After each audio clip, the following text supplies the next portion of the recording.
Now, what's the difference between polybicarbonate soda and, oh sorry, it's not the science lecture I was told I had to appear.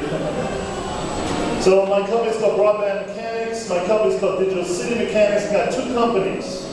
We're here to talk about me moving here to Cleveland from California. And I've met lots of wonderful people here in Cleveland. Came here to do research, including Launch House.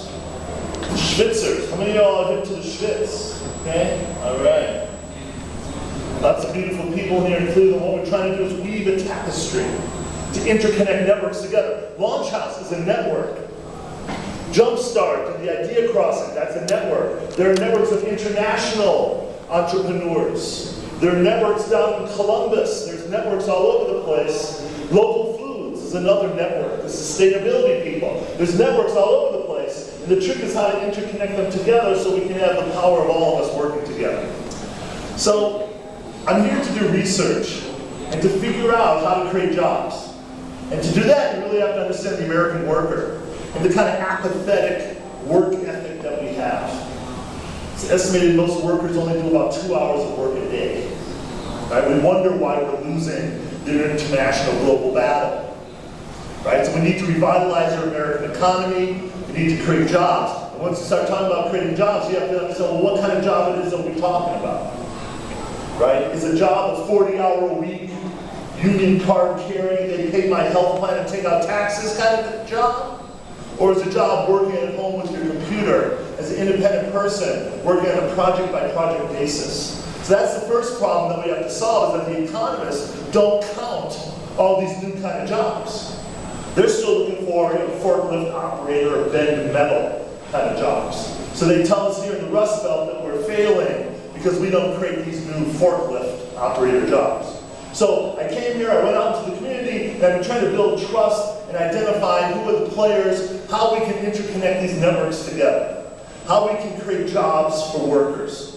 And as you start to understand the state of social media and everyone peering into our wallets and trying to collect our data and offer us our coupons, we have to remember that our data, our users' data, is our own information. Unless you're directly paying me money, I control my data. All right? And there's a little thing called privacy that a lot of people ignore. Now, out in California, I was a proponent of what we call open social networking and a fighter for these users' rights. And there's now a new organization called the Personal Data Ecosystem Consortium.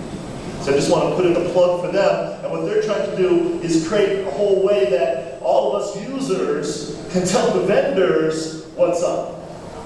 And really, the past 3 weeks have sent a very clear message to Facebook. You are not the only game in town. Something about Google Plus you might be hearing more and more about. The other thing I realized when coming here to Cleveland is that this great country of ours was built by immigrants. And we still need more immigrants right now. We are a country built of immigrants. We are all immigrants. And I'm working on an effort to promote that. Okay? This is part of what I'm doing to reach out to the community to keep it real. Because it wasn't very real out in California. Trust me on that one. All right? So I've got this project I call the Digital City Project. That's my new company, Digital City Mechanics. I've been doing research over the past 2 years trying to figure out how to create these jobs. And I'm getting some uptake. I'm getting a little traction. Working with the project up in the Henry Ford Museum up in Dearborn, Michigan. Working with the Palmer, Ohio people down in Columbus. Okay? We're taking this new methodology that I've developed, and we're trying to connect these different parts of society together.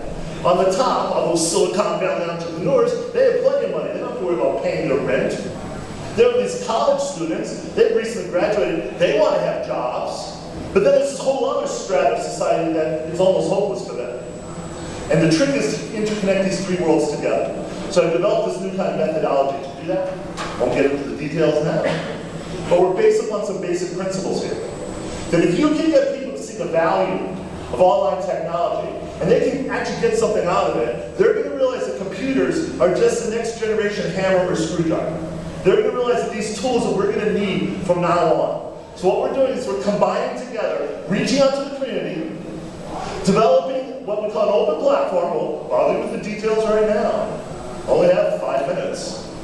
And we're going to fuel this whole engine by producing lots and lots of multimedia. So if you know anything about my past, I'm a multimedia kind of guy. We're going to make a lot of money making multimedia.